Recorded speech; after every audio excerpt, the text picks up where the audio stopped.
وغسل ذکرک ونم۔ حضرت ابن عمر سے روایت ہے کہ بے شک حضرت عمر رضی اللہ عنہ نے رسول اللہ صلی اللہ علیہ وسلم سے ذکر کیا کہ اسے رات میں جنابت پہنچتی ہے، یعنی لاحق ہوتی ہے، اسے رات میں جنابت لاحق ہوتی ہے۔ تو حضور نے فرمایا کہ وضو کرو اور اپنے ذکر کو دھو اور سو جاؤ۔ ٹھیک ہے، اگر رات میں جنابت لاحق ہو جائے تو وضو کرو اور اپنے ذکر کو دھو اور سو جاؤ۔ امام محمد نے فرمایا وَإِن لَمْ يَتَوَضَّأْ وَلَمْ يَغْسِلْ ذَكَرَهُ حَتَّى يَنَامَ فَلَا بَأْسَ بِذَلِكَ أَيْضًا، اگر وضو نہ کرے اور اپنے ذکر کو نہ دھوئے یہاں تک کہ سو جائے تو اس میں بھی کوئی مذائقہ نہیں،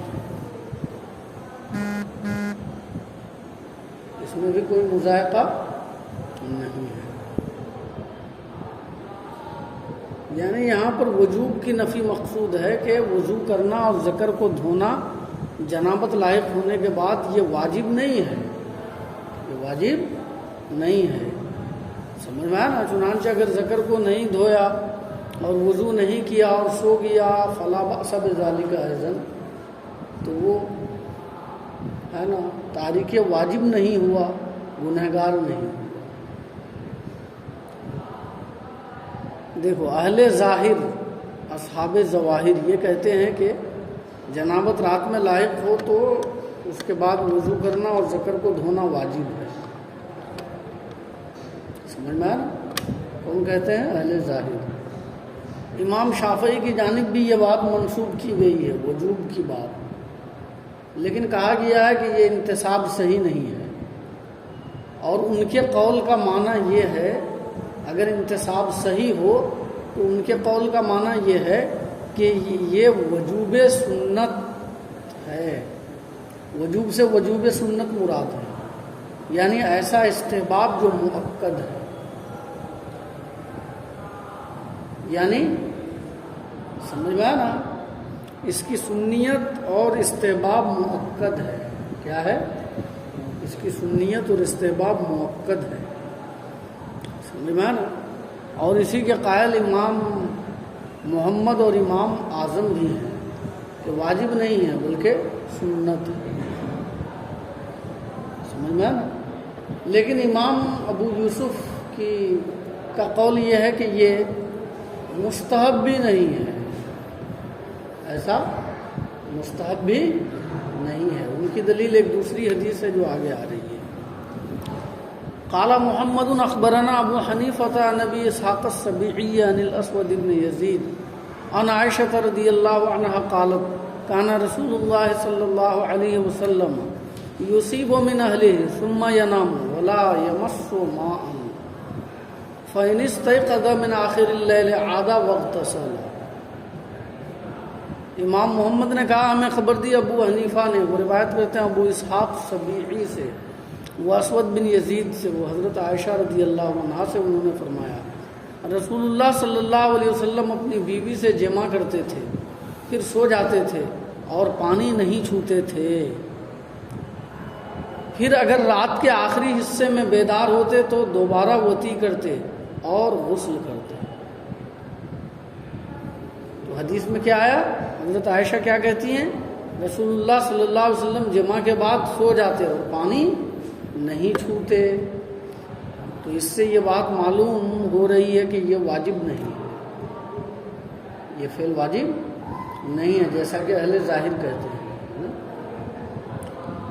نہیں سمجھے؟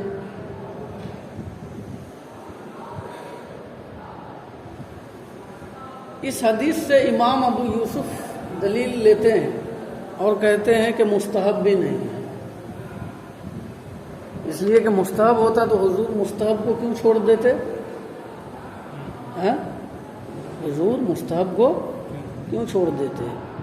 استحباب کا اہتمام تو سب سے زیادہ انبیاء کریں گے نا، نہیں سمجھے؟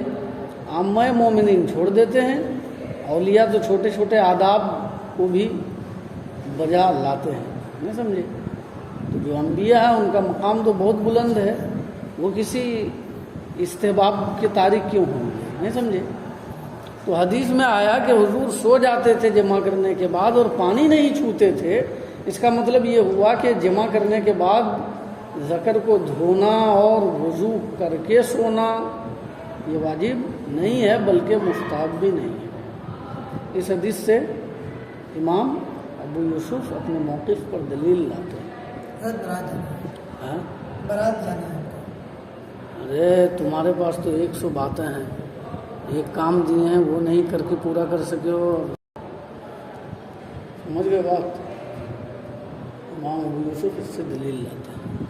اس کا جواب جمہور فقہا کی جانب سے یہ دیا جاتا ہے کہ لا یمس ماءً جو ہے یہ ابو اسحاق سبیعی کا قول ہے، جو انہوں نے حدیث کے کلمات میں داخل کر دیا ہے، سمجھ میں آیا نا؟ یہ حضرت عائشہ رضی اللہ عنہ کا قول نہیں ہے، چنانچہ بعض شارحین نے یہی تشریح کی ہے کہ لا یمس ماءً یہ حضرت ابو اسحاق سبیعی کا وہم ہے، ابو اسحاق سبیعی کا وہم ہے، یہ حضرت عائشہ کے ارشاد میں سے نہیں ہے۔ دوسرا جواب اس کا یہ ہے کہ لا یمس ماءً پانی نہیں چھوتے تھے سے مراد یہ ہے کہ آپ غسل نہیں کرتے تھے، غسل نہیں کرتے تھے، یعنی پانی غسل کرنے کے لیے نہیں چھوتے تھے، وضو کے لیے چھوتے تھے۔ تو مطلب یہ ہوا لا یمس ماءً کا کہ آپ غسل نہیں کرتے تھے، سو جاتے تھے، پھر جب دوبارہ بیدار ہوتے اگر وضو کرتے تو اس کے بعد آپ غسل کرتے، کیونکہ فجر کا وقت قریب ہوتا اس کے بعد، نہیں سمجھے؟ جاؤ قال محمد هذا الحدیث ارفق بالناس وهو قول ابی حنیفہ رحمہ اللہ۔ امام محمد نے کہا یہ حدیث لوگوں کے ساتھ نرمی کرنے والی ہے اور یہی قول ابو حنیفہ رحمۃ اللہ علیہ کا ہے، یعنی امام محمد اس حدیث سے استدلال کر رہے ہیں اس بات پر جو وہ پہلے بیان کر چکے ہیں، کیا کہ اگر وضو نہ کرے اور اپنے ذکر کو نہ دھوئے یہاں تک کہ سو جائے فلا باس بذالک، تو اس میں بھی کوئی مذائقہ نہیں ہے، یعنی یہ واجب نہیں ہے، یہ کام کرنا واجب نہیں ہے، وضو کرنا، ذکر کو دھونا پھر سونا واجب نہیں ہے۔ تو اس حدیث سے یہ بات معلوم ہو رہی ہے، سمجھ میں آیا نا؟ اور یہی قول ابو حنیفہ رحمۃ اللہ علیہ۔ آگے دیکھو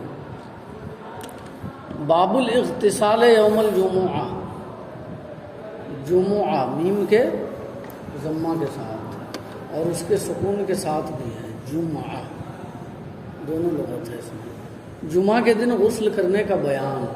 اخبرنا مالک حدثنا نافع عن ابن عمر ان رسول اللہ صلی اللہ علیہ وسلم قال اذا اتى احدكم الجمعة فليغتسل۔ حضرت ابن عمر سے روایت ہے کہ بے شک رسول اللہ صلی اللہ علیہ وسلم نے ارشاد فرمایا کہ جب تم میں سے کوئی جمعہ کے دن آئے تو غسل کرے، یعنی جب تم میں سے کوئی جمعہ کے دن جمعہ کے لیے آئے مسجد میں تو وہ غسل کر کے آئے۔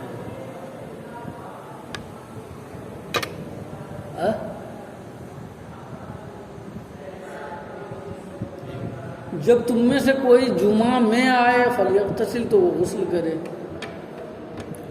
یعنی جب تم میں سے کوئی جمعہ میں آنے کا ارادہ کرے تو وہ غسل کرے، ہے نا؟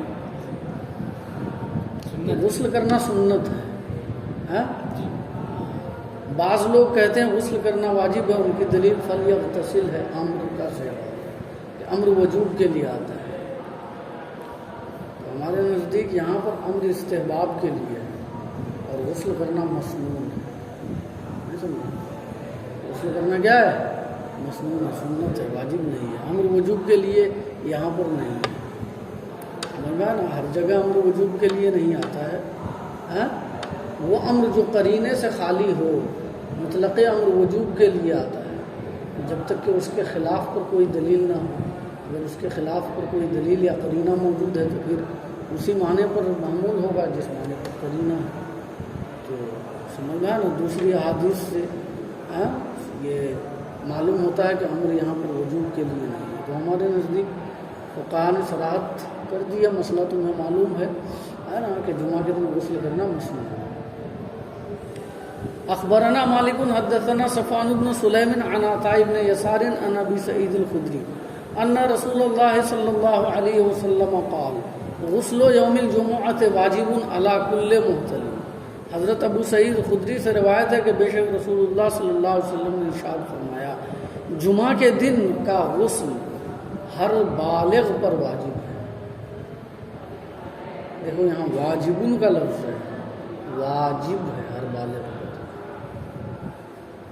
ہم کہتے ہیں کہ یہاں پر وجوب اپنے معنی اصطلاحی میں نہیں ہے بلکہ معنی لغوی میں ہے، ضروری ہے نا غسل کرنا ہر محتلم پر، تو یہ ضروری بطور سنت ہے، نہیں سمجھے؟ ایک مومن کامل کے لیے سنت بھی ضروری ہے کہ نہیں ہے؟ ہے نا جی؟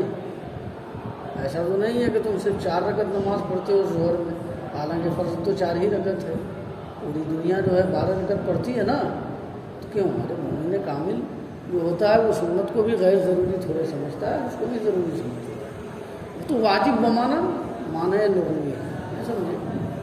لغوی معنی میں واجب ہے، اصطلاحی معنی میں نہیں ہے۔ لہٰذا یہ حدیث احناف کے خلاف نہیں جو کہتے ہیں کہ جمعہ کے دن غسل کرنا سنت ہے۔ واجب ہے ہر محتلم پر، محتلم بمعنی بالغ، یہ نہیں کہ جسے احتلام ہوا صرف اسی پر جمعہ کے دن غسل واجب ہے، احتلام ہوا ہو یا نہ ہوا ہو، نہیں سمجھے؟ محتلم بمعنی جس کے اندر احتلام کی قوت ہے، جو احتلام کی عمر کو پہنچ چکا ہے، یعنی بالغ۔ چلو اس کے ایک صفحہ ہو گیا، حاضری بناؤ، ٹائم نہیں ہے نا۔